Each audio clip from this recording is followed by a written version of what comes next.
si cover si date 21 ko si 21 9 2025 Hindu cover analysis tawrasi ko ahanbada headline da yawrise koigi India ga USA ga ki hadi marasida mu H1B visa di ko sigi matangda mu ama mu thole H1B visa se mage maman se hengat ki bagi wani ko maman se hengat ki bagi wani Trump hikes H1B visa fees to ko $100,000 ko sida sigi matangda sum hadi kanogi type hadi sum khangna ko historical timeline khak haizar ke Donald Trump na se maming se ismain thola ko that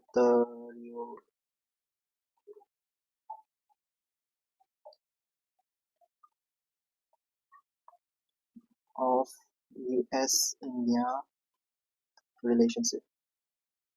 se sum kano tore ni ko hadi kai thare ni ko to kai thare se kamain to no bi ying se ko hadi timeline to kari kari kamain to kai thare kina hadi January 2025 ta kano tore ko ni Donald Trump second term ho ko Donald Trump second term my USA president hoigre second term ko the man yan han ba office sanga kan hai se kai no kan da akogi ka hani Trump na USA da hai se ko Trump na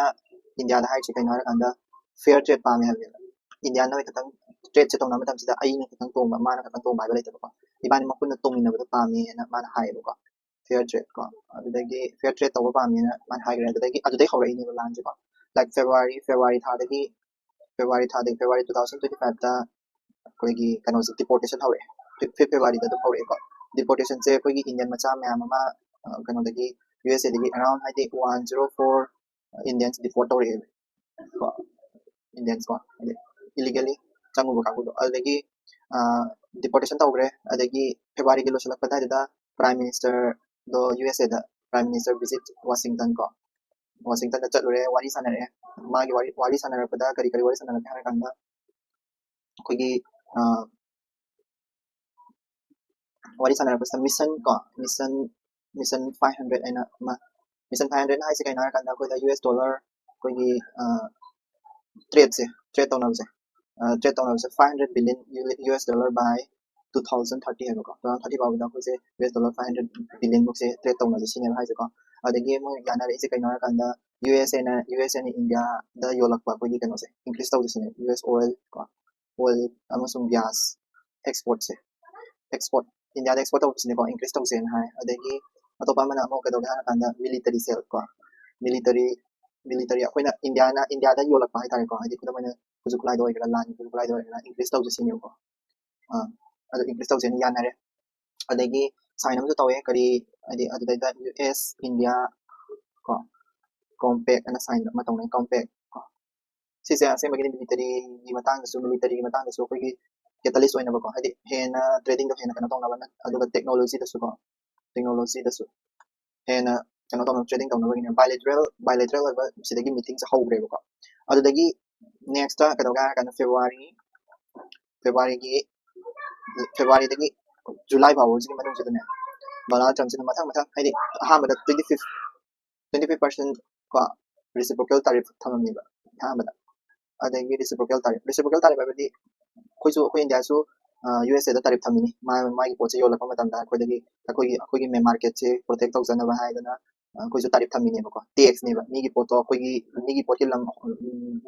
gi lam da yon ba hong poto khoi India da yor pa matam da 25 adi tariff kara thamdoi ne ba chamana na khoi India gi common mai ba tariff lai ko like 40% kara lai adagi 10% kara lai man kara lai bin sai thoga lai USA gi di pura khoi gi yola pa pot makhai loina ma 25% reciprocal tariff oi ko hadi noina tarif thambadi araga aina tarif thambadi kada yaro habagi mong da tarif thamlak pani ro thamasi se oina pochai ko India da lupa cham pibo poto moina cham kun manga da yon doine ba se total tarif sina adu duga plus ke doga hara kan khara le raga amuk 25% jamu law thore 25% penalty tarif sina kai no hara kan da ko Russia de ke poise kai no lei da ko oil lei da adu duna mara man kan da 25% extra oina hapu ha 50% yaw gre da se de 50% se tax atopa kari kara kara su le ko interest kari kara hapa kai na ko adu duna pochai kara de like ko India de sungba textile oigana India de diamond gumba ki pochai masa masa oigana ꯑꯁꯤꯒꯨꯝꯕ ꯄꯣꯠ ꯆꯩ ꯃꯌꯥꯝꯁꯤꯡꯁꯤꯗꯤ almost 60% ꯇꯥꯔꯤꯞ ꯐꯪꯉꯤ ꯇꯥꯔꯤꯞ ꯆꯥꯔꯦꯕꯀꯣ ꯑꯗꯨꯗꯨꯅ ꯀꯩ ꯍꯥꯏꯅꯤ September July ꯂꯩꯔꯦ ꯍꯧꯖꯤꯛ September ꯌꯧꯔꯦ ꯁꯦꯞꯇꯦꯝꯕꯔꯁꯤꯗ ꯉꯁꯥꯏꯒꯤ ꯋꯥꯔꯤ ꯁꯥꯟꯅꯕꯁꯦ ꯁꯤꯗꯩꯁꯤꯗ ꯇꯥꯔꯤꯞ ꯊꯝꯕꯁꯤꯗ ꯋꯥꯔꯤ ꯁꯥꯟꯅꯕꯁꯦ ꯈꯔ ꯇꯣꯛꯎꯔꯕꯅꯦ ꯇꯥꯔꯤꯞꯁꯦ ꯄꯪꯊꯥ ꯊꯝꯖꯤꯜꯂꯛꯄꯁꯤꯗ ꯑꯗꯩꯗꯤ ꯍꯧꯖꯤꯛ ꯇꯣꯞ ꯑꯃꯨꯛ ꯋꯥꯔꯤ ꯁꯥꯟꯅꯕ ꯍꯧꯒꯠꯂꯛꯑꯕꯅꯦꯕ ꯀꯣ wari sana hawalami USA gi mogi mi foreign kanogi foreign ID mogi minister ga lakna khotana ga tawrabani amuko adagi to hawraba result tar matuk sida amu kari mu torke hara kanda ngarang dor mani US na sanction tamakodo ko sanction karaida sanction ja hana dai su thamne thamme adu du hana gi sanction do ke haini Chabahar port Iran da leba Chabahar port sida hana sanction thamamane ba da India gi mai yengi ga koina sanction do khara copy ramane adu sanction kokpado hujikti amu re-sanction hadi madugi sanction copy ramado lawthokreba amu sanction amu thamjile ko Chabahar port da si Chabahar port inga haigre India gi yam darkar leba port ni kaino di Iran phawraga Afghanistan trading tawba Russia gi port chai porok kolakpa adigi Europe even Europe gi adigi Eurasian countries me adu myam sing do loina mu yobi aduni ko Pakistan phawdabida hajiki haide Chabahar port sina maram mora adi Chabahar port sidagi yobi aduni Russia yobi aduni Afghanistan trading tawba aduni loina to pasin sa piyado ni Pakistan de ko phangming de na Pakistan de ko ni ni na adu dun ni adagi si thamba he loi badagi amu ngasi je mo ngasi numidang 20 gi numidang pung baro de hawraga ko gi H1B visa ko H1B visa lowa matamda hanadi 50 ID 5,000 to 6,000 gi maya da 2,000 tagina 5,000 gi maya da lawram bani ko fees that's ko $100,000 fee lawrani on H1B visa ko sini ko tardi dum adi si force tawraga chamani ko trade ki wari sana hawrabanina adi trade ki wari sana khara bullying tawraga natra bullying tawraga hoi India noi tawrido yam noi do tawne trade to ko haisi yaw na USA se ta semi ai haraga di USA se ko da pot se yon bada yon nai pot se leitre ba ta sing na haraga like thau ba yon ba ai ta ga thau mo gi thau de pang yon indi ko USA ki thau and also ko gi kano se su adi military ki sel leiraga su military adi me kujukula yon ba se dabu strategic partner de yon na bani natra USA se handakti kujukula yon su khara lakak tawrabani like moi Pakistan da su kujukula yon ba kaina tawri idana ko adu na India na su yan kan na adi adu kujukula yon su lei na bagi adi kano apama do phongdokrabani ko kaina adu na USA gi India ka se mari phalaktrine adi USA na su Pakistan ga mari ga su thamjalakna tawri idana ko hojik sa adu na yamna luba tangkak amada hojik se leirini ko ado visa gi matang so ado moina yon ba yam se ko India da yon ni ka hari se mogi chujak se yon ya ko di su India da di chujak lai di chujak si yam pa no sa na di ching hawai si di pa thokai hawe pa thokai le agricultural product si pa thokai le moi de gi lai dra su ya ko chujak ka se akoi India da patana na phangi do moina hai se khoi ga trading taw ga ta ko da moina hai se nang ga ai ga se trading taw re kala se ado na ai na di nangon de gi lai ni ngai o ko si ngai ma le re but nang na di ai ngon de gi lai ni ngai o ko si lai tre ko aduni lai hadi aina pam je nangon de kem yaudre or nangon de aina pam ko se mem yaure ado ani do adi balance out na ba ai kadang mang dia ko te nangon de ngai lai train ai do lai do na te do na aina lai do adumai nang su ai gi pot na pam daga su dum lai sin na hai se ko adi agriculture pada ko ga pam daga su lai ibani ma tumina da ba ya de ai kadang mang ga nang tong ba ya de sini ba ko adu ne ba moina system plan to ise visa gi matang da mu suma hai ke ko visa se kamai do be mo gi H1B visa hai se visa makan meyam am leba ko ado visa se sigi visa se di koigi foreign professional da pibani ko foreign professionals koigi foreign dagi lakpa thabak tawba mi sing do ado ayam sing da loi pirani ko except company na tana kudamoina foreign dagi sam ka pani lai natraga thahana ba or any job amagi apply tawraga lai ba mi sing foreign professional mi sing ko oidoi ne ko ado Donald Trump ne hela pa deki Donald Trump na make America great again haido maga haise asise na main oiba magi propaganda ani khak lebo ko ha akogi Indian adigi to to foreign ni ne to isor pudi kogi USA da leriba hai jo kano hai tre haraga su USA da leriba mi jo ni usini haise ko professional kudimak se wani makse la any thabak oibe ai ko any thabak except government company na tanako any thabak oibe adu do ni usini no ni ke haraga ko adu gi ne ba moina se H1 visa se foreign professional gi H1B visa se ko India gi oina kano tore se edi paisa ta khala ise ko foreign person atopa visa makal me amam lai ko like L1 visa kaino ko L1 visa se su company katangini si na L1 visa sina company da thabak tawina ai kudamaina akoi India ge Mahindra company se USA da leinen kala se adu gi company da thabak tawa Indian masa laini dana adu L1 visa se tawne sigum da influence tawde ko dagi has to be visa na su le ko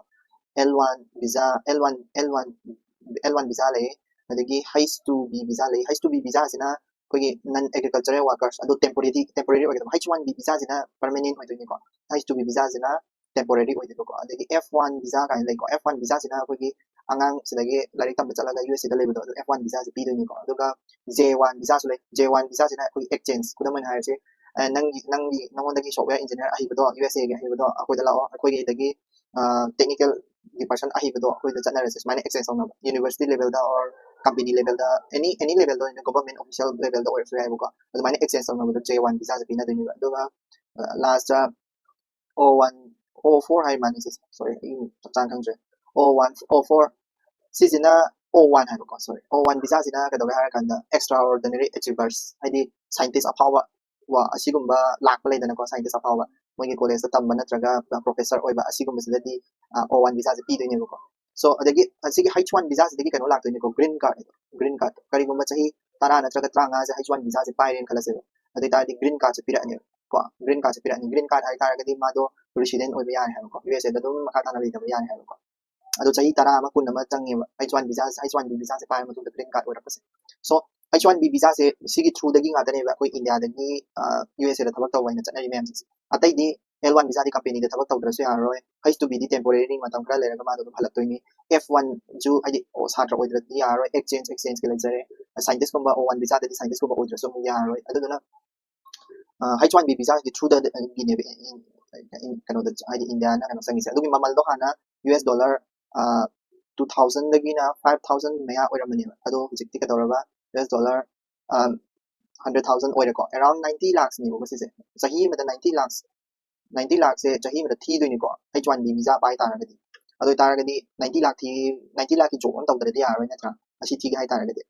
so reason se kai gina haragadi magi haidi masi se maman hengalapagi maram se kai ngai taradi masagi protecting American jobs haidi America gi macha sing tawda thawak sing moi loi taw leire ko pamasu Indian masana ni pamamgani ko pamagi American masana tawda thawak di pamam moi ba kaisu aduna ado haise dona tra haise adu yade India masani ko so budi USA masani usini ko adigi economic ko disincentives yung tan ma paisa di ka daw ya ai di paisa se aduda ta H1B visa na pai pa paisa sing sa atopa country da lui chat ki doini ko aduna ai di masiguma professional sing sida paisa koi government na thadai da ko ai di ko sida su koi gi government na siguma professional na thawak tawba ko da maina koi gi nusa marak ta hujik chaliba mintra gi pot yen na mi o gera adagi kano gi o ai di Amazon gi oigera mi yem chaliba myam gi sapa na bagi da ma government na ka thawak ka pai khali dana adu mai pai pase pai khat na bagi koina thawak ki pai khat na USA su mayam pai khali USA na pai khali ba thawak myam ni paisa pura mak to India ma sa da loi chat kre ba ko adu gi den ko haisa incentive pi sing do India ma sa da loi chat le ba adagi national security si di dum lai re ko adi Indian ma sa dum Indian ma sa na sida tawdo adi ada sen kai thu ngai ga da sida tawba sen kai thu ngai do USA le chat la tawru bagi reels kayam thina 32% dagina 65% adi ha 32% 2004 adai da le ramani 32% 65% the on karino all is koi hana di IT professionals IT professional IT profession gini ko IT profession ni ni se ko IT profession ni se ko ni kaya ni mapalang ni ni hen number especially Indian ko adi mogi da IT result ko da man information technology da thabak tawriba dagi karo da thabak tawriba any call center kai lo ai na da thabak tawriba mayam se hana 2004 da mi chama man mi kun try to se mapalang de la amade ba hujik mi chama man mi fu manga 65% sise IT professional se kanana mo chingre atopa lang mi na mo chingre ado taragadi mogi lang mi do na thaba am tawde ba IT professional ki thaba se atopa mapalang mi na thaba lo chingre ma do na national security da IT ai se kai information share tawna bagi khona bagi adu ngata na to adu do mi na pai ki bai se national security da mang do ni na cha adu do ni ko India da yam so ni India ma sa sin yam nungai roi ko like in the impacts on Indian da yin se ko impacts on India da yam so ni ko da mai na H1B visa pai ba se ko India da ni kano sali se H1B visa pai 71% whole United States H1B visa पाइबा मी मसिंगजे India मचा 71% दुइतारदियो को अदुगा Indian से अदुगी सिगी 71% Indian से मसागी मागी तोलोब से average median salary हाइतार मागी average salary से क्या हो गया कांदा US dollar 95,500 yung masagi kari पैसा तो प्राइस तो क्या ना सिगी ददी प्राइस तो कनो नि 1 लाख नि अदि 1 लाख नि प्राइस वीजा की प्राइस मोइना चारिबा चाहि दा चारिबा तोलोब ना सिने 95,000 ने अदि तारगे पैसा तो कोना रोय कोना रोय मदुना मोइन तविसे सुमाइना पैसा से याम हल्ला कांदा mayum yin sa ngi nami ko pasa to ndodi adu da thawak su bai kai kana rin natra adu mayum thalan ni na bagi force tawi ni ko adagi kaya ni humanitarian consequence ma amso lai like akoi gi mama pa adu da thawak tawra ga lemina ba nyama ma yawi ko adu me am jin su kaya ni kuda man harase H1B ai se USA da thawak tawre ai na pai ba visa si atopa visa pai like ai je kan oiren kala se scientist ko oiren kala se or any atopa exchange professional oiren kala se bang sai atopa visa pai mi jin oiren kala se ai gi mai pa lak pa di USA da lak pa di H1B visa pai do ni ado H1B visa pai aga ai gi mai pa di lai do ni adu gu mata su ai di nungai roi da na ko adu na 3 su bada ka dore har kan da gi IT industry da di am so ani IT industry da di ko gi kanona ga hai se ko gi NASCOM ko NASCOM is the National Association for of Software Service Company har ni ko sidagi am USA da IT ki thawak taw mi am sali sigi through dagi chali ni ko aside moina ha base kai no har kan da ko gi IT industry se pura so ani kari marang gi IT industry so to is ai har ke ko ko gi India gi export se India gi export se 100% export se sigi 62 ko 60 to 60% di 40 to 60% di koi kano ne koi service ne goods na tip service ko service ne sigi 40 to 60% service oina pidine atopa lam da atopa lam ni thabak tor lai doctor oru bu ma adegi researcher oru bu ma adu bu ni ko atopa lam da service pe pot na taba export was 40 to 60 40% has 40% di service ne aduga 40% service sida IT na puri se IT industry da hai computer software engineer oi bagi pot puri se kya percent hara kanda 60 to 70% sina IT na puri siga IT na puri ba za si se USA da na kaya mai hara kanda USA khatang da 55 to 60% chale meaning ni kai hara kanda USA is almost 20 to 20% na 15 to 20% mukti akoi gi export ki paisa je adu dai lai adu dana ni ko ai hani sai de IT industry se sida se yam sola kan hai se ko USA fine H1 visa tin sala kusna mar ka sini ko atopa news abo atay mi yang se sida sala sala se sige headline se atopa headline da nungai ba ki yaw de sige nungai ba sida sa khoi last headline gi khoi last Jubin Garg ana ko Assam gi moi ni singer hai tan songwriter singer Jubin Garg ana ba ma Singapore da halam ba mali ko hadi mado isai gi ma chatpane ba ko thaba ma Singapore da dum kano la di mana tong ba jahas ya sama da shi la ram na toy Assam government ngai da phongdoi ko adu dum lai re page number 2 da city ki powder ama government rules microchipping stress expert flag obstacle in ABC program sisina koi kano gi dun ko straight do ki dun ko straight do myam do kano ba koi microchip hap se ha ko straight do myam do straight do se ai straight do ki matang da Delhi da tawi ba situation sa ha ai explain to jaram ko straight do se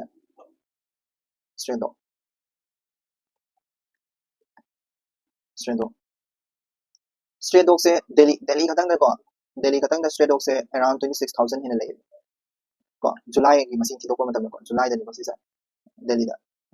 July da ko adu da 49 rabies case thing ne ba di moina chikpa ko moina chikpa sida rabies case 49 rabies case thing ne ko adu na sai da ko gi straight dog se gi matang da ko gi ek ama lai rules hai tare ko rule hai tare ko gi prevention of cruelty to animals Act 2001 sigi makha da rule amakak lai like animal ABC rule hai thang ne ko animal birth control rule hai ko sigi rule se ni maram orakan sigi rule se 2005 6 lai da ka ke boy ni 2000 kano sigi makha da Moina तौबा हाइदि Moina तौबसे हाना तौरमसे कइना कना cats को के फारनी neuter हाइदि मोइदा कनो तौरनी हाइदि मोइ rabies की हिदा का थोनी vaccinate को vaccinate अदुगा release हाबको सिनेबा तौरमसे अदुबु मोइसे inefficient ओइग्रे हाइदि inefficiency मैम लाइ को हाइदि inefficiency मैम लाइ से करिगना हाइ तारि मोइना सिजनेबल डेटा से हानागी डेटा से outdated डेटा ओइरे को outdated डेटा अदुगा implementation दसु याम सोइरे लाइक हाइदि कोइगी मोइना sterilization तौरमिसे 10% मोखतने हाइदि needed को needed 90% sterilization हाइदि मोइदा मसा पोपा पोहंदबनी को कोइदि मसा पोहंदबसे sterilization 90% sterilization to control population control तौनबा sterilization तौदबा यारोय मोइ 26000 लेरमियो सिगे 26000 लेबसे control तौगे हाइ तारगदि सिजे dog bite ओइदि माने dog bite चिकपगी मसिंग दनि 26000 से needed 90% sterilization to control करे आइसे चुम्बा इस सुमेन dog bite निको 26000 अदुगा मोइगी outdated data से हाइबसदि 5 to 6 लाख stray dog लइ हाइबको 5 to 6 लाख 6 लाख की stray dog लइ हाइबको stray dog खुयाम दि stray dog को अदुगा needed 90% sterilization to control population से control तौनबगी दमकता अयाम hui अयाम से sterilize तौदबदि यारोय को अदुदुना आइदि फिलम जाम serious ओइरे को अदुदुना दिल्ली गवर्नमेंट अंदक ngang na tawise tawduise hai tan ko Delhi government ne aduga United Nation Developmental Program ga kusamnaraga ko developmental program ga kusamnaraga moina chip hai di microchip hai tan ko microchip hapna track tawna bani ko sise microchip hapna ba plan ba tore ko adu moina hai se 10 lakh straight dose da hap se habagi pandam thamni ko adi aduna tapati magi sigi outdated data hai 5 to 6 lakh straight dog hai se 10 lakh straight dog hena le ramani ko aduni ko aduna kai haini hana ABC na inefficient oiram si su kai haini koigi dog ama adi hui ama pharaga madu dog no tawraga immunize tawba ko pa adu mayam se tawna wona matamda lupa lising ani makhai mu changi ko ado sigi ABC program rules sigi matungina pasa page lising mo kadang pi bai ta aduna su kai haini fail oibagi masa su hena ko aduna sigi microchip se hatna bagi da matani ko sigi paw yauri se city ki paw sida atopa paw kham yeng se like sin atopa paw sin se phajana phaba paw se yaudre अदुदा सिलेस्ता CM ना मोइ Delhi government CM ना क्वाइ last पाव यालो page number 2 की CM launch MLA on wheels initiative for grassroots governance को MLA on wheels okay दगी state की पाव द Punjab records page number 3 दको incident of stubble burning in 5 days नुमि मंगा नि द 27 incident लइ को सिजे stubble burning तो बसे च तसे मगी दी आदि चरु मै थाबदनि को कोइ केनो द तौरगा लो खाउग्रग मतुंग द चरु ले होसिंग चरु द बंद होइदना कोइ मणिपुर से याना अदुदो Delhi nate Punjab adi NCR design national capital region maya da mai thabasdi lupa la ama fine to level ko adu to bagi mahota moi hai se system crop residue management machine ne nama le ko crop residue management machine hai se koi gi state ke ko hai stubble burning se control tawna bagi da matani ko crop residue management machine सिजना कोई की कहाई ने चरु सिंग से पथापुन थालगा लेगी कनो तो हलगा और चखायर गो सो अमा और और माजी इथानोल सुमदरा नत्रगा बायोफ्यूल सुमदरा सिजना हनबगी को 3 से हाइदि कनो से हाइदि स्टबल सिंग से हाइदि चरु सिंग से अफाबरों से ननबगी को नेक्स्ट अतोपा पाव फजबा यावद्रे पेज नंबर 3 पेज नंबर 4 दा नाव गांधी की मागी बोट की मतंग अदुम पास लोको सिसे हाइमा हाइड्रोजन बॉम्ब मैंने अतय अतोपा प्रूफ मैम से लेरिबा माले पुथोरकिदो माली को अदगी पंजाब के फ्लड की मतंग दसु यावे तो कई इंपोर्टेंट का शो एड्रेस दस्ता क्वाइ लास्ट की पाद केस नंबर 4 की क्वाइ लास्ट पाद MSC Ilsa 3 shipwreck cause ecological disruption in Arabian Sea सिसे यो केरला की कोई की सी कोस्ट मनाक को जून जुलाई दाइ दो माने जहाज Ilsa 3 को MSC Ilsa 3 टर्की की शिप अमा को टर्की लमदुगी अदुगी शिप अमा कोई की केरला की कोस्ट दा लुक की को MSC Ilsa है मांगोंदे कंटेनर याम यावे थाव की कंटेनर करी करा याम यावे अदुगी थाव के कंटेनर सिंग दो हुजिक टीम लाइवा मखा तारगा लोय काइग्रेबो को अदुना समुद्रदा लोय थादोख्रेबा समुद्रदा थादो हैबगी पोल्यूशन तौरे हैबगी रिपोर्ट से हुजिक लाइ को हुजिक अदुगी रिपोर्ट नि सिदे लाइसे अदुलेदा समुद्रदा PAH हाइ तारे को polycyclic cyclic को aromatic irai lai na si je tumba ngam da ba poni ko aromatic hydrocarbons ko masi ji am yawa thingnari masi jina nga marum ko da su thugairani adagi a samudra makha da tumjala lairani samudra makha da batam feeder hai tar ko benthic feeder kangu jinja da hatokrani mo ko ai samudra makha da adagi naphthalene ju am le adi thau koina oil spilling tawba matam da naphthalene je adi thau rek to ni ko naphthalene ma'am thoe adugi naphthalene ma'am su ji kerala gi coast da uba phang ba aduguna nga adagi every aquatic animal adula living se poison oi do ni ko se naphthalene jana adugi paw ni ko report ni lai do PAH chabadi polycyclic aromatic hydrocarbons masi se masi thingnaba masi se clean tawnaba moida case nung kai kara tawna dana khotan tawgibani ko adugi paw yaudri the pollution di phajana thoe adaga atopa paw amada next page ta yeng ko next page ta um Maharashtra da atay atopa paw yaudre page number 6 to ngai paw yaudre page number 8 page number 8 ta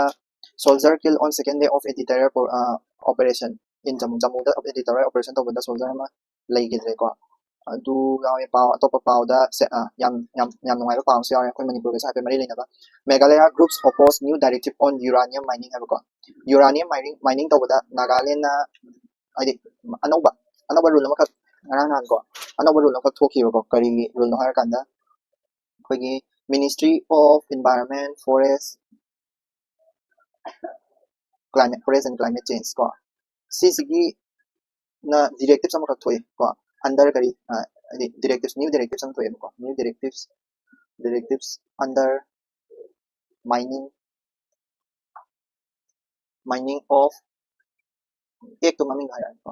ek maming do mines and minerals ek ko sige matung ina mana new directives am thoi directives is the higher second har kanda exemption of mining uranium mining to ko uranium mining to ba and other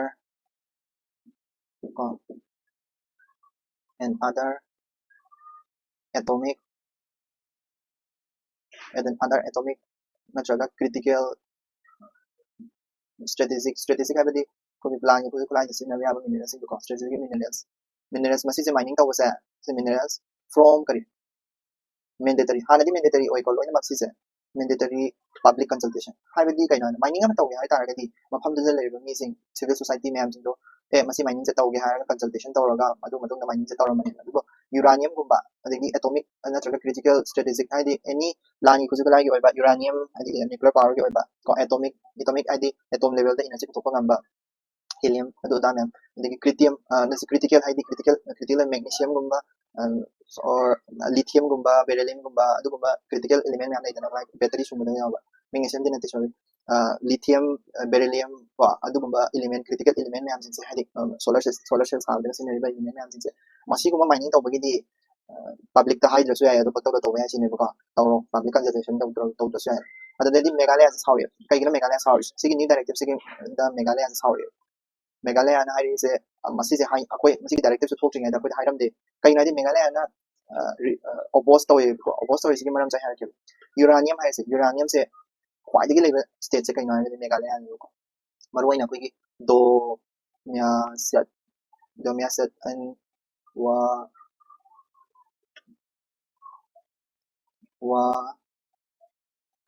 wakazi area hai se ko wakazi area se East Khasi da leba ni ko East Khasi da sorry West Khasi hills da leba se si uranium khwaidagi yamna leba ko uranium quite largest and best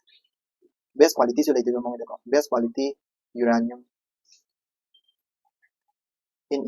India da quality uranium yam phang se si phang se Meghalaya adu na moi da di sumaina uranium mining ta se government na moi da mi le mi da hairam da bida ka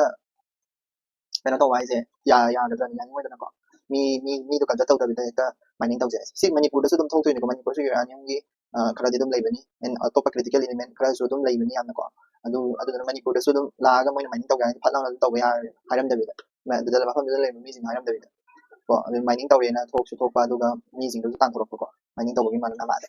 ma ba ha na de dum le jara mi jing su tang thorok adu su environmental oina yam na somingai su oiduni ko adu si se moina uranium atomic मोइन mandatory public consultation से लौथोइसिगे मरमदुदि अखोई चाइनादगी याम अखोइसे हादि सिगम critical elements से लोइनम चाइनादगी export तौरइदना लोइनम याम अदुना चाइनादा डिपेंड तौदनाबगी ओइदोइनेबा अखोइगे इसागे रिसोर्सेस सिजननबा अदुदा अखोइगे इसागे रिसोर्सेस सिजनबदिदा मिंगोंदा हाइदबिदा तौबदिदा अमसु फत्तेदनाको फदना तानारा कोलागा मिंगोंदगी पूरे खोले नोइ से तानारागा तौबा याय बाय फोर्स तौबदिदा फत्तेदनाको Okay, page number Chief Justice Gabay. See page number 8 kida non-judicial member in tribunals and avoiding passing judgment against government. Sida makha sum pathama matamda akoigi kano se tribunal ase kaino tribunal ase ate kana te quasi judicial body me kanu kama se tribunal se quasi judicial body me kanu quasi judicial habedi expert member kharaga judicial court ki member kharaga ko ani na pullaga se mani habedi court ki member khara khatang na su tawde daga expert member khara su dum yaw yo ko moy da ko judicial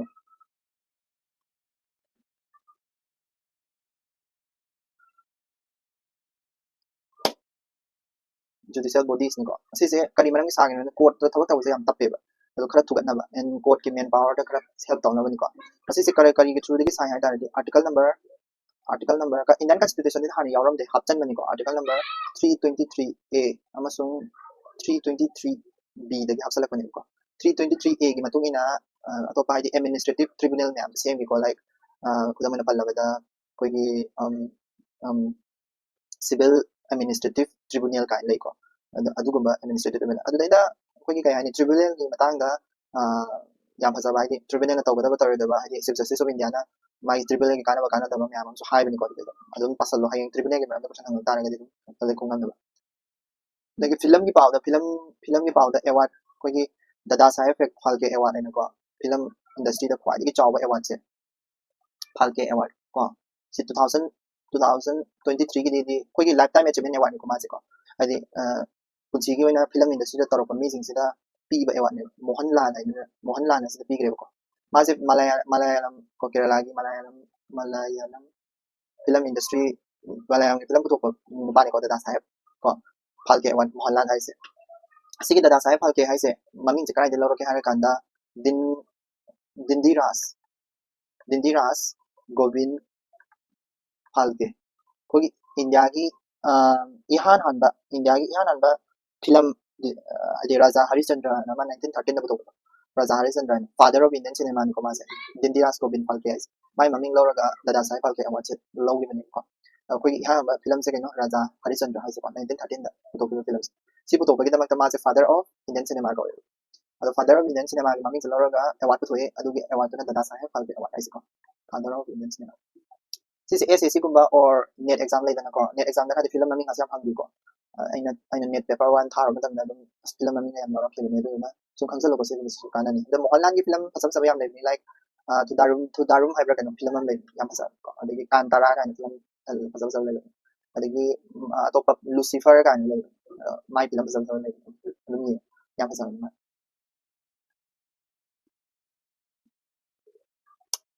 base अतोपा पाउदा so page number क्या है page number 9 the page number 9 पाउ चाहिँ साइ headline की पाउ sama ne kon ya to USA page number 10 to hujiki mohanlal lo yawe ko mohanlal to receive dada sai phal ke award yawe aduga page number 11 da su ngasai gi kano ki pau se yawe da UPI gi ma pau nya UPI to khangidana UPI ase kaino ai habe pet macam tang revision toram se ko koi gi national payment corporation of India ina company ko le national payment corporation of India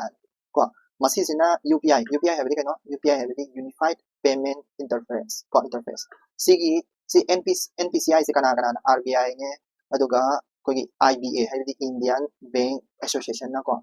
mana help torakanda uthoki ba corporation ni NPCI se masi sina koi gi sesta koi gi payment UPI payment ni loin tori dana like koi gi kari phone pay GPay sinam ni jolo ni UPI payment method sin se mala control to bine UPI se ani thona lai payment ani hom so akoi su kano da khangamani P2M ai na male P2M di kaino peer to merchant have merchant payment na koi gi GPay da hang do yeng no merchant payment system na male merchant payment to bise koi na kari gumba payment se airport ki ticket ka ko gumba rail ki ticket ka ko gumba ko bus ki ticket ka ko gumba adu merchant payment na ta ni ko like koi gi SSC ki exam ki form thasan gumba ko ꯑꯗꯨꯒꯨꯝꯕꯗ ꯄꯩꯁꯥ ꯄꯤꯔꯤꯕꯁꯤꯡꯗꯣ ꯃꯔꯆꯦꯟ payment ꯉꯥꯛꯇꯅꯦꯕ ꯑꯗꯨꯒ pair two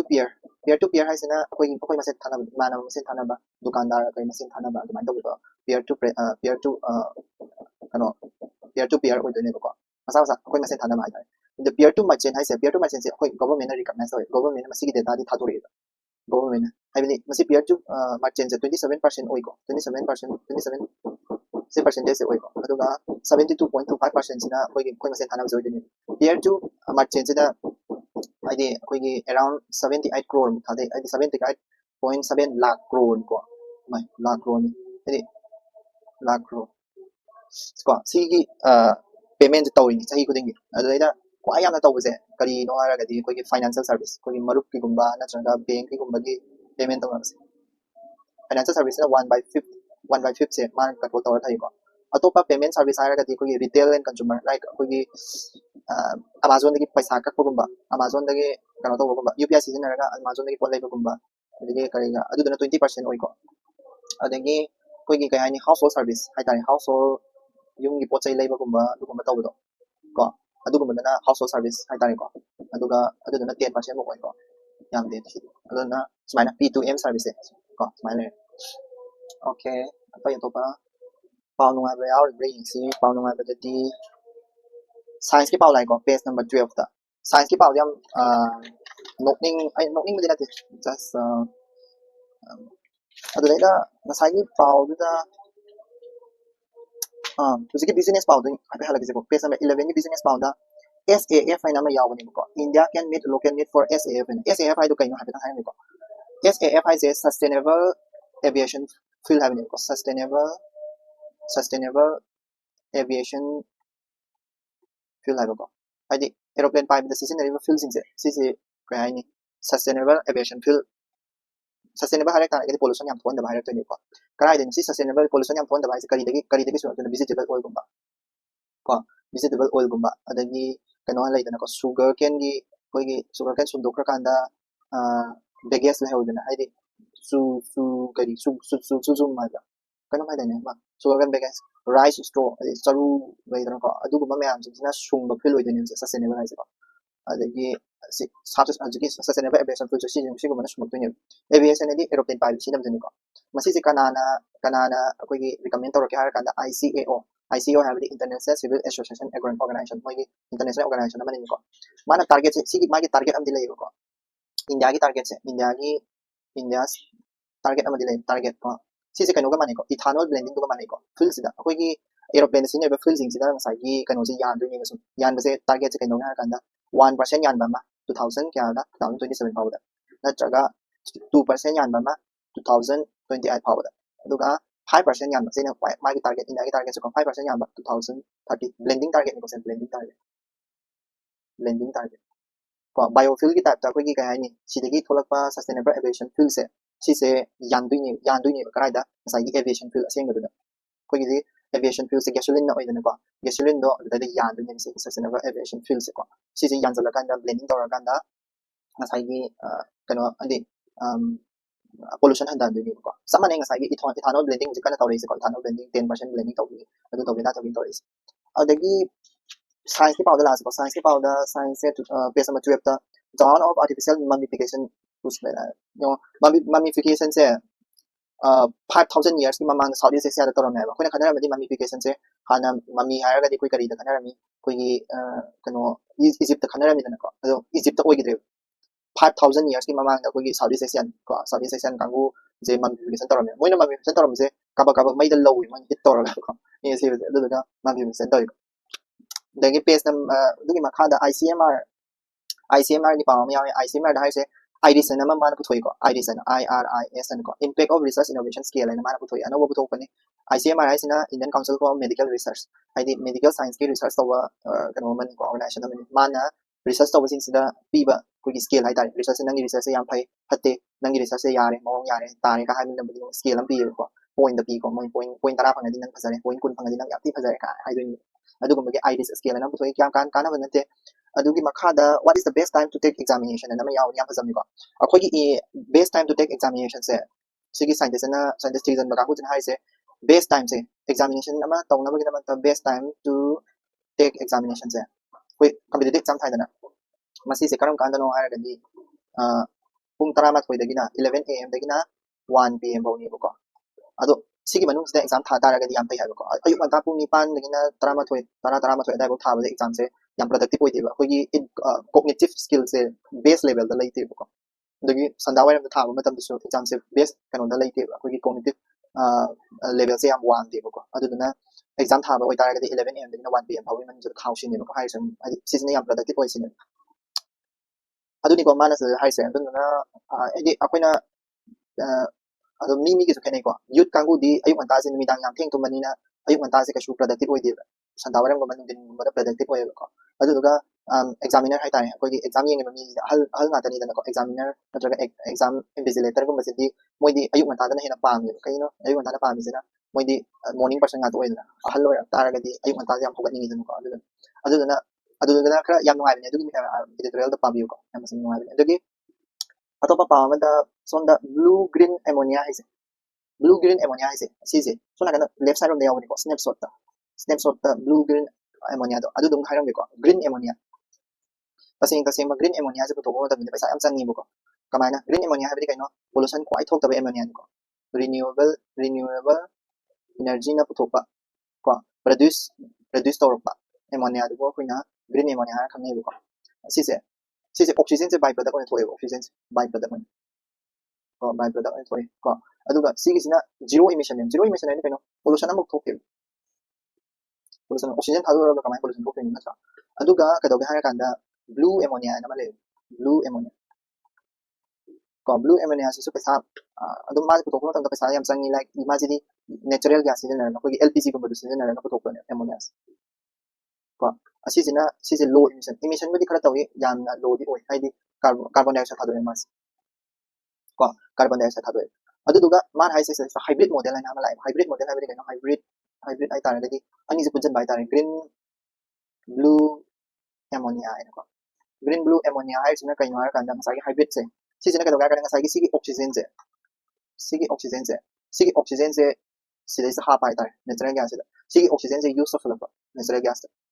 gas blue की ammonia सिलेदा green ammonia सुंगनी दना सिगी oxygen सिना अमो ब्लू एमोनिया सुंगदा अमो हेल्प तब आइता अदु दादी ब्लू ग्रीन एमोनिया से तादि ने अदे तारगदि मागी बाय प्रोडक्ट सु माने यूज तौरमिना इमिशन सु याम लो ओइरे को इमिशन सु लो ओइरे मागी प्राइ प्रोडक्ट ऑक्सीजन तो सु लेम मांगरे ब्लू एमोनिया पुथोकदा पैसा याम चंगबदो मान आदि ऑक्सीजन से ब्लू एमोनिया पुथोकदा ऑक्सीजन याम चंगेबा अदु ऑक्सीजन दु कना बिरे ग्रीन एमोनिया ना बिरे अदि ग्रीन एमोनिया से खतंग थंबदि यादे रिन्यूएबल एनर्जी हाइसिदबु आदि सोलर लैम्प करी करा लिखत मतम दु पैसा याम चंगिदना को अदु ग्रीन एमोनिया से पैसा याम चंगेबा कॉस्टली याम ब्लू एमोनिया से पैसा खरा चंगबा वाले बट पोल्यूशन थोकपा अदि तादि अनि मसे पुंजल लकान दि पोल्यूशन जो थोक बोल हंदर अनि प्लस कदोगे हार कांदा बाय प्रोडक्ट याम हंदर अनि सिसना कदोगे यूजिंग ऑक्सीजन बाय प्रोडक्ट सिना दुनिया मानम को सिगे ऑक्सीजन बाय प्रोडक्ट को अदुगा हाइब्रिड से पुथोरतने अदुनि को मा हाइनिंग से अदुगा नेक्स्ट पेज नंबर 13 दा FAQ दा फेंटानिल है ना लेनी को फेंटानिल नदा FAQ की हामदा why is India on the US blacklist of fentanyl हाइसे कइनो हारगदि अखोगी कनो गुमनि को अखोगी हेरोइन दगी हेना दिकनबा हेरोइन दगी 50 टाइम्स पे हेना कनबा कोनि को फेंटानिल हाइसे हेरोइन गुमनि को हेरोइन दगी हेना फुदन अदुगा हेरोइन जिदि अखोगी कनो दगी सुमिना पोपी पामी दगी सुमिदन को हेरोइन जिदि बट फेंटानिल से अखोइना लेब तै सुमने बा अखोगी केमिस्ट मैम ना तौर सुमने अदो फेंटानिल से USA ना थिंगेबा कमाइना थिंगे हार कांदा करिगिनो हारगदि USA तसेंबगी इंडिया जु यावना थिंगे मानबा इंडिया की कंपनी खरा जु माना थिंगे USA कइनो इंडिया थिंगे मोइदा फेंटानिल से सिजन में आमा लेरे को USA ना अदो USA ना फेंटानिल से थिंगे से इंडिया जु यावना थिंगले से कइनो हारगदि USA दा फेंटानिल योरोपसे को अहामदे कमाइना बने चाइना इंडिया के ड्रग्स सुमने बा चिकि ड्रग्स सुमना मको से लाइ कोइ दसु पोपी पामी हम थारि दना को असिगी पोट में मसा मैम से पोपी दगी लाको देना तेपा तबदो अखोइ इंडिया दगी प्रीकर्सर हाइ तारे को सिगी पोसे सुमना केमिकल से अखोइ इंडिया दगी लौथोएबा चाइना इंडिया ना सप्लाई तौरनी कनाडा मेक्सिको दा सप्लाई तौर कांदा मेक्सिको दा मसी सप्लाई तौर पोचे सिंसे फेंटानिल हाइसिदा सुंगनी फेंटानिल से बॉर्डर दा USA के बॉर्डर सिदा पास तौरगा USA दा थाजन गिरन USA के मिना सीजन दुमाइना को अदु नेक्स्ट पाउ अमदा अखोगी युका Saudi Pakistan what is the significance of Saudi Pakistan pe ngarang paw dom tabiru ko ngarang ai fazana discuss tawgra ni se ngarang han paw do ingbira ya ni se ma samana ko ai ngarang han discussion tawgi boy tana ga ding asigi paw se u ma tamda ꯍꯥꯏꯐꯦꯠ ꯌꯦꯡꯉꯝꯃꯒ ꯀꯔꯤ ꯑꯅꯧꯕ ꯄꯥꯎ ꯌꯥꯎꯔꯤꯒꯦ ꯍꯥꯏꯐꯦꯠ ꯌꯦꯡꯉꯝꯃꯒ ꯑꯗꯨꯝ ꯌꯥꯔꯅꯤꯕ ꯄꯥꯗ꯭ꯔꯁꯨ ꯌꯥꯔꯅꯤꯕ ꯑꯗꯨꯗꯨꯅ ꯈꯕꯔ ꯄꯥꯕꯒꯤ ꯁ꯭ꯄꯤꯗꯁꯤꯁꯨ ꯅꯨꯃꯤꯠ ꯈꯨꯗꯤꯡꯒꯤ ꯄꯥꯔꯛ ꯇꯥꯔꯒꯗꯤ ꯑꯗꯨꯝ ꯇꯞꯊꯔꯛꯀꯅꯤꯀꯣ ꯑꯗꯨꯃꯥꯏꯅ ꯇꯞ ꯇꯞꯅ ꯇꯞꯊꯔꯛꯀꯅꯤ ꯑꯗꯒꯤ is it feasible to blend isobutanol and diesel sorry 11 12 ꯁꯨꯕ ꯄꯥꯎꯁꯦ ꯍꯧꯖꯤꯛꯀꯤ ꯑꯩꯈꯣꯏꯒꯤꯗꯤ ꯀꯔꯤ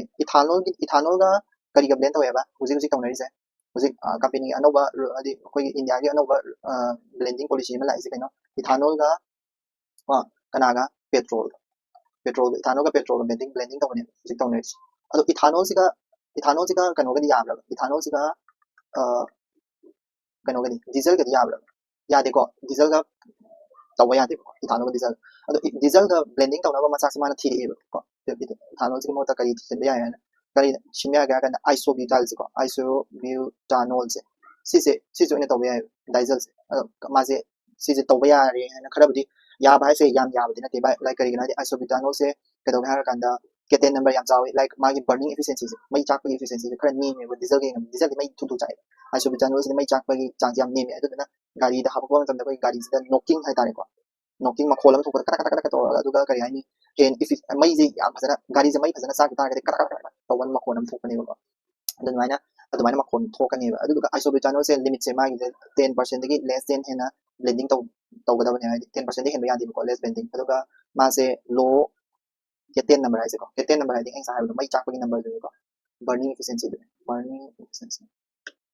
ꯀꯣ ꯑꯗꯨꯗꯣ ꯌꯥꯝ ꯅꯦꯝꯃꯦꯕ ꯃꯥꯁꯦ ꯀꯣ ꯑꯗꯨꯗꯨꯅ ꯁꯤꯁꯦ ꯍꯥꯞꯄꯕꯨꯗꯤ ꯌꯥꯏ ꯑꯥꯏꯁꯣꯕ꯭ꯌꯨꯇꯥꯅꯣꯜꯁꯦ ꯕꯠ ꯄ꯭ꯔꯣꯕ꯭ꯂꯦꯝ ꯈꯔꯗꯤ ꯂꯩꯀꯣ ꯍꯥꯞꯄꯛꯄꯗꯤ ꯌꯥꯏ ꯑꯗꯒꯤ ꯃꯊꯪꯒꯤ ꯄꯦꯖ ꯅꯝꯕꯔ 14ꯗ ꯄꯦꯖ ꯅꯝꯕꯔ 14ꯗ ꯑꯍꯥꯟꯕ ꯄꯥꯎ ꯑꯅꯤꯗꯗꯤ ꯌꯥꯔꯦ ꯀꯟꯐ꯭ꯂꯦꯇꯦꯠ ꯀꯦꯁ ꯑꯅ ꯑꯃ ꯌꯥꯎꯕꯅꯤꯀꯣ ꯀꯟꯐ꯭ꯂꯦꯇꯦꯠ ꯀꯦꯁ ꯑꯗꯨꯗꯣ ꯀꯦꯔꯂꯥꯒꯤ ꯀꯩꯅꯣꯗ ꯑꯣꯏꯗꯣꯏꯅꯤꯀꯣ 13 ꯁꯨꯕ ꯄꯥꯎꯗ ꯀꯦꯔꯂꯥꯒꯤ ꯑꯩꯈꯣꯏꯒꯤ ꯀꯦꯔꯂꯥꯗ ꯍꯧꯖꯤꯛ ꯂꯩꯅꯥ ꯑꯃ ꯁꯟꯗꯣꯛꯏꯗꯅꯀꯣ ꯀꯔꯤ ꯂꯩꯅꯥꯅꯣ ꯑꯃꯣꯕꯤꯛ ꯃꯦꯅꯤꯡꯒꯣ encephalitis brain eating amoeba ꯍꯥꯏꯅ ꯑꯃ ꯂꯩꯅꯥ ꯑꯃ ꯁꯟꯗꯣꯛꯏꯗꯣ ꯑꯗꯨ ꯅꯠꯇꯕ ꯑꯃꯤꯕꯥ ꯃꯈꯜ ꯑꯃꯁꯨ ꯂꯩꯔꯝꯃꯦꯕ ꯑꯗꯨꯁꯨ ꯕ꯭ꯔꯦꯟꯗ ꯁꯣꯛꯍꯟꯕꯀꯣ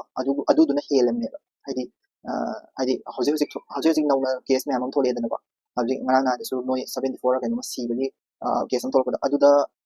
ꯌꯥꯝꯅ ꯃꯤ ꯁꯤꯍꯜꯂꯤꯁꯦ ꯌꯥꯝꯅ ꯁꯤꯒꯤ ꯑꯇꯣꯞꯄ ꯑꯃꯤꯕꯥ ꯃꯈꯜꯁꯤꯅ ꯑꯣꯏ ꯂꯩꯔꯝꯃꯦꯕ ꯍꯥꯏꯕꯗꯤ ꯑꯃꯤꯕꯥ ꯃꯈꯜꯁꯦ ꯑꯅꯤ ꯁꯨꯔꯦꯀꯣ ꯍꯥꯏꯗꯤ ꯑꯍꯥꯟꯕꯒꯤꯗꯨꯅ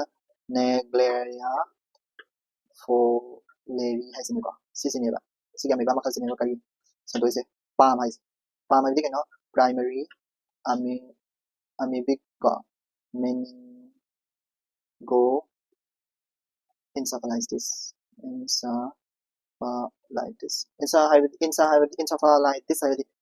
ꯍꯥꯏꯕꯗꯤ ꯍꯦꯠ ꯍꯥꯏꯕꯅꯤꯀꯣ ꯀꯣꯛ ꯕ꯭ꯔꯦꯟ ꯀꯣ encephalitis ꯀꯣ ꯑꯩꯁꯦ ꯂꯥꯜꯂꯕ ꯃꯦꯅꯤꯡꯒꯣꯁꯨ ꯑꯣꯏꯔꯝ ꯕ꯭ꯔꯦꯟꯁꯦ ꯈꯪꯗꯦꯀꯣ ꯃꯦꯗꯤꯀꯦꯜ ꯇꯥꯝꯅꯦ ꯀꯥꯎꯊꯣꯛꯈ꯭ꯔꯦ ꯑꯩꯁꯨ ꯑꯗꯨꯒ ꯑꯅꯤꯁꯨꯕ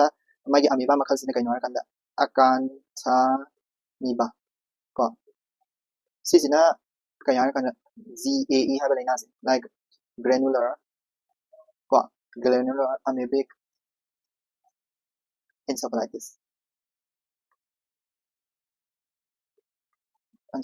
ꯀꯣ ꯁꯤꯁꯦ ꯅꯥꯍꯟꯕ ꯑꯗꯣ ꯃꯤ ꯁꯤꯕꯒꯤ ꯆꯥꯡꯁꯦ ꯁꯤꯅ ꯍꯦꯜꯂꯦꯕ ꯌꯥꯝ ꯐꯦꯇꯥꯂꯤꯇꯤꯁꯦ 99% ꯃꯨꯛ ꯂꯩꯀꯣ ꯁꯤꯅ ꯈꯔ ꯂꯥꯋꯔ ꯑꯣꯏꯌꯦꯕ ꯁꯤꯁꯤꯅ ꯐꯦꯇꯥꯂꯤꯇꯤ ꯆꯥꯡꯁꯦ ꯍꯥꯏꯗꯤ ꯁꯤꯕꯒꯤ ꯆꯥꯡꯁꯦꯀꯣ ꯑꯗꯨꯗꯨꯅ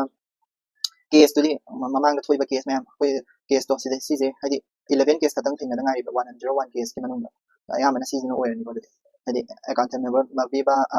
ꯑꯦꯀꯥꯟꯊꯥꯃꯤꯕꯥ ꯁꯤꯁꯤꯅ ꯊꯣꯛꯍꯟꯕ ꯀꯦꯁꯅ ꯑꯌꯥꯝꯕ ꯅꯝꯕꯅꯦꯕꯀꯣ ꯁꯤꯗ ꯂꯣꯏꯁꯤꯜꯂꯁꯤ ꯑꯇꯣꯞꯄ ꯄꯥꯅꯤꯡꯉꯥꯏ ꯌꯥꯎꯗ꯭ꯔꯦ ꯃꯄꯥꯟ ꯂꯝꯒꯤ ꯄꯥꯎ ꯈꯔ ꯌꯥꯎꯏ ꯁ꯭ꯄꯣꯔꯠꯁꯀꯤ ꯄꯥꯎ ꯈꯔ ꯌꯥꯎꯏ ꯑꯗꯨ ꯂꯣꯏꯔꯦ ꯊꯦꯡꯛ ꯌꯨ ꯁꯣ ꯃꯆ ꯂꯣꯏꯁꯤꯜꯂꯁꯤ ꯌꯥꯝ ꯁꯥꯡꯉꯦ ꯉꯁꯤꯗꯤ